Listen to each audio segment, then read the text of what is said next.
કઈ ના કરો ને ઉંમર લાયક એની જાતે થઈ જવાય, પણ લાયક થવા માટે તો ઘણું કરવું પડે. બાવળિયા એની જાતે ઉગે, કેસર કેરી માટે મહેનત કરવી પડે. બીજ બોયા બબુલ કા તો આમ કહા સે ખાય. આપણે કશું જ ઠેકાણું રાખવું નથી અને કે મારા ઘેર રામ આવે. તમે પહેલા દશરથ થાવ, તમે કૌશલ્યા થાવ તો રામ આવે, બાકી કશું રામ ના આવે. આપણે એવા તૈયાર થવું પડે છે. એક ફાધર એના દીકરા પર ગુસ્સે થયા. પેલો દીકરો 80% રિઝલ્ટ લઈને આવ્યો તો કે હોતા હશે આટલા, અમે તો આમ લાવતા ને તેમ લાવતા, અમે તારા જેવડા હતા તારા આમ કરતા ને તેમ કરતા. છોકરાની છટકી કે દર વખતે મને કીધા કરો છો, જવાહરલાલ નહેરુ તમારા જેવડા હતા ને ભારતના વડાપ્રધાન થઈ ગયા, તમે કોર્પોરેટર નથી થતા, તમે કંઈક થાવ ને. એટલે અહીંયા બેઠેલા બધાએ થોડોક સંકલ્પ આ કરવાનો, ભલે આપણે નથી કર્યું. અને બીજી એક ખાસ વાત મારે એ કરવી છે કે અહીંયા મૂકજો સ્કૂલમાં ભણવા માટે, ભવિષ્યમાં જેને અનુકૂળતા હોય બધા મૂકજો. સારું સંકુલ છે, દેખાવથી સારું છે એમ નહીં, પણ વ્યવસ્થાથી સારું છે, ગુણવત્તાથી સારું છે, નીતિમત્તાથી સારું છે, કારણ કે એના પાયામાં પવિત્રતા છે, એના પાયામાં શ્રદ્ધા છે, ધર્મ છે. પણ બધા દીકરા દીકરીઓને ડોક્ટર કરવાનો આગ્રહ ન રાખતા. શું થવું છે ડોક્ટર? મેં હમણાં પ્રમુખનગરમાં બાપા સીતારામ ચોકમાં એક છોકરાને પૂછ્યું થોડાક વખત પહેલા, શું થવું છે? મને કે કંડક્ટર. બોલો, મવડી વાળાના આવા વિચાર આવે. તું કંડક્ટર કેમ? મને કે બસમાં ટિકિટ ના લેવી પડે. આપણા વાળા તો આવું એ વિચારે. એક છોકરાને પૂછ્યું શું થવું છે? મને કે પતિ. એટલે મેં કીધું પતિ તો બધા થવાના જ છે ને, પતિ જઈશ પછી, એ પેલા કંઈક થા તો કંઈક ડિગ્રી લાવે એવો. એટલે ખાસ વિનંતી છે, ભલે આ સ્કૂલ સારી છે, પણ જેના સારા ટકા આવે, 80 આવે, 90 આવે, અને હવે તો પર્સન્ટાઇલ નું એવું ભૂત કાઢ્યું છે ને, પર્સન્ટાઇલ પર્સન્ટેજ ને આટલા લાવવા ને, બરાબર છે. એનામાં જે મહેનત, એનામાં જેટલી શ્રદ્ધા, શક્તિ, આવડત હોય કરાવડાવજો. પણ ખાલી ડોક્ટર ન થાય તો જિંદગી પૂરી નથી થઈ ગઈ. એન્જિનિયરિંગની 37,000 સીટો જીટીયુમાં ખાલી રહે છે. ગધેડે પીટાઈ છે એન્જિનિયરો. 8,000 ની નોકરી નથી મળતી બીઆઈટી એન્જિનિયરને રાજકોટમાં. આજે જ મારી પાસે એક આવ્યો, બીસીએ થયેલો, જોબ વગરનો છે 4 મહિનાથી બીસીએ. અને એવા તો કોર્સ આવી ગયા છે ને, સમજાતા જ નથી કે આમાં શું કરવાનું છે. બહાર નીકળ્યા. એના કરતા કીર્તિદાન ગઢવી માયા ઓસમાણના પેલા ઓસમાણમાં માયાભાઈમાં મંજીરા વગાડે છે ને, એ 4,000 કમાય છે. એટલે અમુકને મંજીરા વગાડતા શીખવાડો. અમુકમાં જે સ્કિલ હોય ને, એનામાં જે કળા હોય, ટેલેન્ટ હોય, કોઈને વકાલત ગમે છે, કોઈને ડ્રોઈંગ ગમે છે, કોઈને જર્નાલિઝમ ગમે છે, કોઈનામાં જુદી સ્કિલ છે, એ કરો.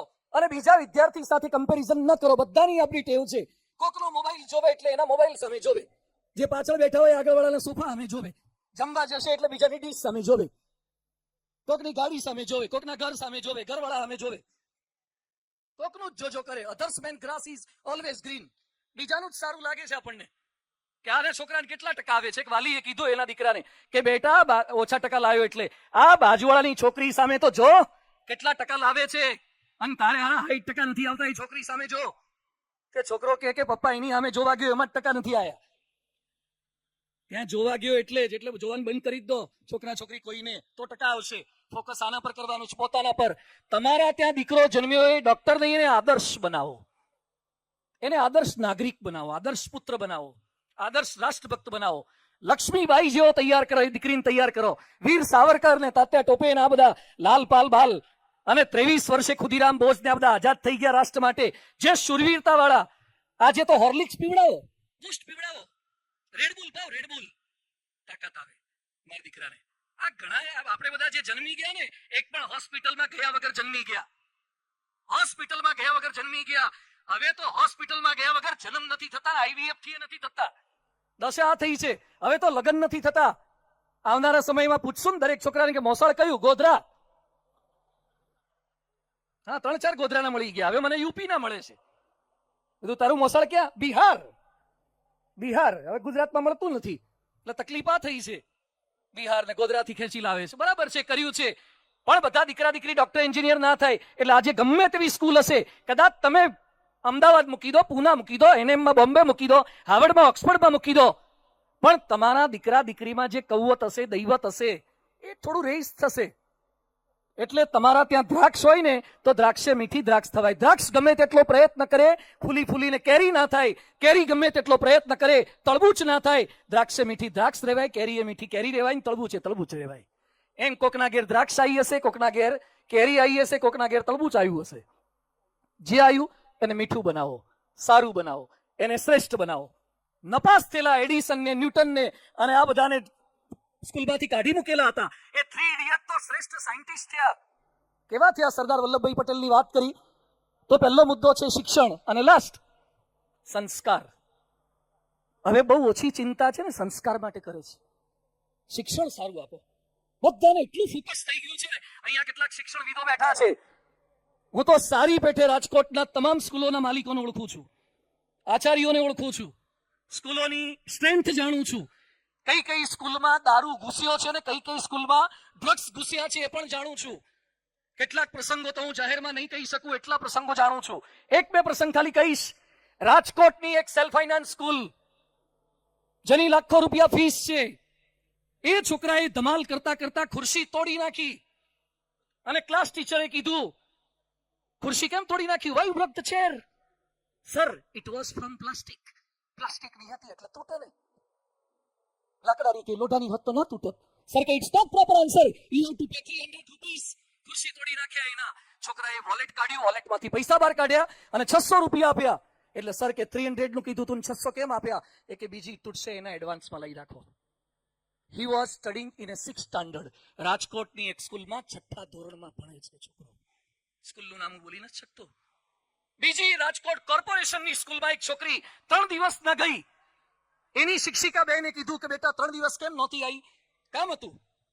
એ કે ઘરેથી એક ચિઠ્ઠી લખી લાવજી તારા મમ્મી પપ્પાની કે કામ શું હતું. છોકરી ઊભી થઈ, બ્લેડ કાઢી અને પછી અહીંયા નસ પર મૂકી. એ કે બેન ખબર છે ને હમણાં આત્મહત્યાઓ બહુ થાય છે, નસ કાપી નાખીશ, I will commit the suicide અને તમારે જેલમાં જવું પડશે, તમારું નામ આપીને જઈશ. મેડમ કે બેસી ચિઠ્ઠીની જરૂર નથી.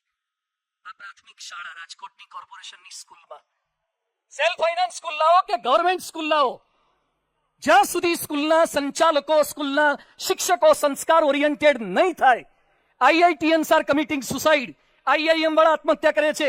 રાજકોટના એમડી એનેસ્થેટિક ડોક્ટરે આત્મહત્યા કરી. રાજકોટના કેટલા ડોક્ટરોના છૂટાછેડા થયા છે હું નામ સાથે તમને ગણી શકું, અને કેટલાના થવાના છે ને એ પણ મને ખબર છે. પાઇપલાઇનમાં જ એ પણ ખ્યાલ છે. એટલે દીકરાને ડોક્ટર બનાવી દીધો, એન્જિનિયર બનાવી દીધો, સીએ બનાવી દીધો, બીસીએ કરી દીધો, એમબીએ કરી દીધો. છોકરીને એમબીએ કરે ને છૂટાછેડા થાય. મને બધું આવડે, પોતું ના માર્યું, ઝઘડા થયા, છૂટાછેડા થઈ ગયા. રોટલી બનાવતા નથી આવડતી દીકરીઓને, શું કરવાની? એ તો થોડું ફોકસ સંસ્કાર પર કરજો. ભણવાની સાથે સાથે એને હાર્ડ વર્કર બનાવો. ખાલી ફ્રીઝમાં રાખીને ટામેટા જેવો કડક ના કરો. ફ્રીઝ નહીં હોય તો ઢીલો ઢબ થઈ જશે. ફ્રીઝના ટામેટા એ ફ્રીઝ પૂરતા કડક રહે, બહાર નીકળે એટલે ઢીલા ઢબ થઈ જાય. તમારા ત્યાં 4 વ્હીલ હોય તો એની પાસે લાયકાત ના હોય તો ના આપો. 2 વ્હીલ હોય તો લાયકાત ના હોય તો ના આપો. નહીં તો તમારા ઘરે પણ તથ્ય જેવા અકસ્માતના કાંડ થશે. આ સંસ્કાર નથી આપી શકતા. એટલે દીકરા દીકરી મોબાઈલમાં શું જોવે છે? આવી તો 1000 સ્કૂલો ઊભી કરી દઈએ ને અને અમારા જેવા 10,000 સાધુ આવી જાય ને તો પણ મોબાઈલ એક એવો ભૂત છે, એવો રાક્ષસ છે, એવો જન છે, તમારા દીકરા દીકરીઓને ભરખી જશે. તમારી હાજરીમાં બુક હશે અને અંદર ફેસબુક હશે. શું જોવે છે?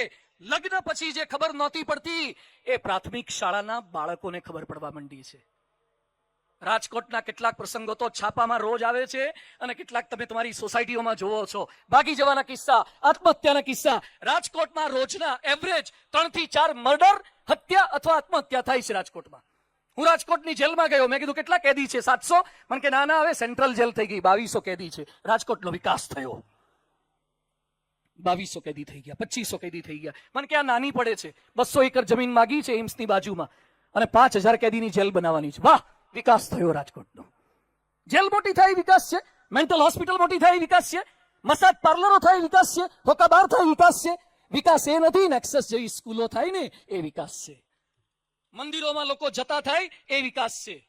એટલે છેલ્લે બધાને પ્રાર્થના એ કરવાની, બાપા સીતારામ ચોકમાં બીએપીએસ સ્વામિનારાયણ મંદિર છે. પ્રવીણભાઈ, તમે ખાલી સ્કૂલ નથી ખોલતા, અમે સ્કૂલો ખોલીએ છીએ. બીએપીએસ સંસ્થાની 150 થી વધારે સ્કૂલો છે અને સ્કૂલોમાં ડોનેશન આપેલા છે, બધું ઘણું કરેલું છે. એ જુદો વિષય છે. પણ પ્રમુખ સ્વામી મહારાજને અત્યારે વર્તમાન ગુરુ મહંત સ્વામી મહારાજ જે પ્રયત્ન કરી રહ્યા છે સંસ્કાર આપવાનો.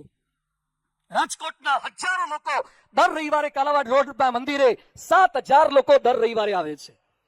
દીકરા દીકરીને હાથ પકડીને ઈશ્વરિયા પાર્ક લઈ જજો, અટલ બિહારી વાજપેયી સરોવરે લઈ જજો, રેસકોર્સ લઈ જજો, પ્રદ્યુમન પાર્ક લઈ જજો, આજી લઈ જજો, પણ હાથ પકડીને ક્યારેક કાલાવાડના સ્વામિનારાયણ મંદિરે પણ લાવજો, ક્યારેક મહાદેવના મંદિરે પણ લઈ જજો, ક્યારેક રામના મંદિરે પણ લઈ જજો. એ દર્શન કરાવજો હાથ પકડીને. ક્યારેક વૃદ્ધોની સેવા કરવાનું શીખવાડજો, ક્યારેક સત્ય બોલવાનું શીખવાડજો. આ પાઠ નહીં આપો તો તમને તમારા દીકરાઓ વૃદ્ધાશ્રમમાં મોકલશે ને એના માટે વૃદ્ધાશ્રમ મોટા બની રહ્યા છે. એટલે એડવાન્સમાં તૈયારી રાખજો કે આપણા માટે જ આ થઈ રહ્યા છે. આજે છેલ્લે પ્રાર્થના ખાસ ભગવાન સ્વામિનારાયણ પ્રમુખ સ્વામી મહારાજ મહંત સ્વામી મહારાજ કે જે કળિયુગમાં સત્સંગના આધારે સંસ્કારોનું સર્જન, જ્યારે આપણને કરાગ્રે વસ્તે લક્ષ્મી જેવા શ્લોકો નથી આવડતા ત્યારે 315 શ્લોકો બોલનારા બાળકો જે હાર લઈને ચડતા હતા ને સ્ટેજ પર, નાના નાના જબ્બા લેગાવાળા, એ બધાએ 200 ને 300 શ્લોકો મોઢે કર્યા છે, સંસ્કૃતના શ્લોકો. આ કળિયુગમાં સતયુગ છે, પડી વસ્તુ કોઈની હાથે ન ચાલે રાજ. આ કળિયુગમાં સતયુગ છે. અહીંયા બેઠેલા આજે સંકલ્પ કરીને જજો કે મારે મારા દીકરા દીકરી શું બનાવવા છે? ડોક્ટર કે એન્જિનિયર? નહીં, શ્રેષ્ઠ નાગરિક બનાવવો છે, શ્રેષ્ઠ માનવ બનાવવો છે, શ્રેષ્ઠ માનવ. ભાઈ ડોક્ટર એન્જિનિયર તો એના શણગારો છે, બાકી એને શ્રેષ્ઠ માનવ બનાવવો છે. અને આપના દ્વારા થઈ શકશે, આપ કરી શકશો. જેમ રિસેપ્શનમાં આઈટમ સારી હોય પણ પીરસનારા પણ સારા જોઈએ. પીરસનારાને માથે પેલી કેપ પહેરાવે છે, હાથમાં ગ્લોવ પહેરાવે છે. એકવાર મેં પૂછ્યું, કીધું આવું કેમ? મને કે આઈટમ તો રબડી હોય પણ પીરસનારા પણ હાથ ચોખ્ખા હોવા જોઈએ, એના માથાના વાળ ના આવવા જોઈએ. એમ શિક્ષણ તો સારું છે પણ નેક્સસમાં પીરસનારા પણ સારા છે, નેક્સસમાં પીરસનારા સારા છે. જે સ્કૂલમાં, તમારી સ્કૂલમાં નિયમ કરજો, ફાંકી ખાનારો એક શિક્ષક જોઈએ નહીં. હું જ કાઢી મૂકીશ, તમને કહીશ. ફાંકી ખાનારા કોઈ શિક્ષકને સ્કૂલમાં રાખશો જ નહીં. અને ચાલુ ક્લાસે મોબાઈલ વાપરે એવો એક શિક્ષક જોઈએ નહીં. શિક્ષકોનો મોબાઈલ પેલા સબમિટ કરી લો, પછી જ ક્લાસમાં મોકલો. એવી સ્કૂલ બનાવો. એક શિક્ષક ચાલુ ક્લાસે મોબાઈલ ના વાપરે. જે ફાંકી ખાઈને બીજાને ડાપણની વાતો કરે એવા તો રાજકોટમાં કેટલાય સંચાલકો છે અને શિક્ષકો છે જેને સ્કૂલ ચાલુ કરવાનો અધિકાર નથી. તમારામાં નથી તો બીજામાં તમે શું રેડી શકો, શું આપી શકો છો? તમારામાં ચારિત્ર નથી, તમારા નીતિમત્તા નથી, તમારામાં સંસ્કાર નથી. સ્વામિનારાયણ સંપ્રદાય ઉજળો સંપ્રદાય એટલે છે, નીતિમત્તાનો એટલે છે. દેશ વિદેશમાં મંદિરો દ્વારા અમારા જેવા 1200 સંતોને 1700 મંદિરો દ્વારા રાષ્ટ્ર ઉન્નતિનું કાર્ય કર્યું છે. એવું જ કાર્ય આ સંકુલના નિર્માણ દ્વારા પણ થાય. અને આશા રાખીએ, પ્રાર્થના કરીએ કે નેક્સસ સ્કૂલમાંથી રાજકોટના કમિશનરો અને કલેક્ટરો તૈયાર થાય, નેક્સસ સ્કૂલમાંથી સમાજ સેવકો તૈયાર થાય, નેક્સસ સ્કૂલમાંથી રાષ્ટ્ર સેવકો તૈયાર થાય. એક વડનગરનો મોદી, ચા વેચનારો, સ્ટેશન પર ચા વેચનારો માણસ વડાપ્રધાન થાય, વિશ્વના વડાપ્રધાનની યાદીમાં ટોપ સ્થાન પ્રાપ્ત કરી શકે તો તમારા દીકરા દીકરીને સ્કૂટી આપો, એક્ટિવા આપો, આટલી સવલતો આપે છતાં તમારું નામ રોશન ના કરે તો તમે મા બાપ તરીકે કરીશું. એટલે ખાસ થોડુંક ઇન્સ્ટામાંથી ટાઈમ ઓછો કરીને, થોડો રીલમાંથી સમય ઓછો કરીને, થોડોક જેઠાલાલમાંથી સમય ઓછો કરીને તમારા ઘરમાં જે ટપુડો છે ને એને અરખો બનાવજો. કારણ કે બાજુવાળી ભાભી એને સીધો કરવા નહીં આવે. તમારા ટપુડાને સીધો કરજો. કેટલાક ડાયમંડમાં કામ કરે છે, રફ માલ લાવે, તળિયામાં, પેલમાં, ગાંઠમાં, મથાળામાં નાખીને કોકના રફને ડાયમંડ કરે છે. તો તમારા ઘેર જે રફ આવ્યું છે ને એને થોડો હીરો બનાવજો. તમારા ઘેર રફ માલ આવ્યો છે ને એને ડાયમંડ બનાવજો. એટલે સ્કૂલ પ્લસ ફેમિલી બંને ભેગા થઈ તો જ આપણે શ્રેષ્ઠ સંતાનનું નિર્માણ કરી શકીશું. એકલી સ્કૂલની પણ તાકાત નથી, એકલી ફેમિલીની તાકાત નથી, અને બેયની તાકાત નથી જો અમારા જેવા સંતો અને ભગવાનના આશીર્વાદ ના હોય તો.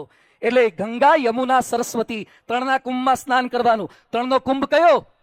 તો એક શિક્ષણનો કુંભ છે, શિક્ષણનો કુંભ છે, બીજો સંતોનો કુંભ છે, અને ભગવાનના આશીર્વાદનો કુંભ છે. એ કુંભથી આપણા દરેકના સંતાનોનું શ્રેષ્ઠ ભવિષ્યનું નિર્માણ થાય. એ જ ભગવાન સ્વામિનારાયણ, મહાદેવજી, સર્વ દેવતાઓ, સર્વ અવતારો અને પરમ પૂજ્ય મહંત સ્વામી મહારાજના શ્રી ચરણોમાં પ્રાર્થના. જય સ્વામિનારાયણ. ખૂબ ખૂબ આભાર.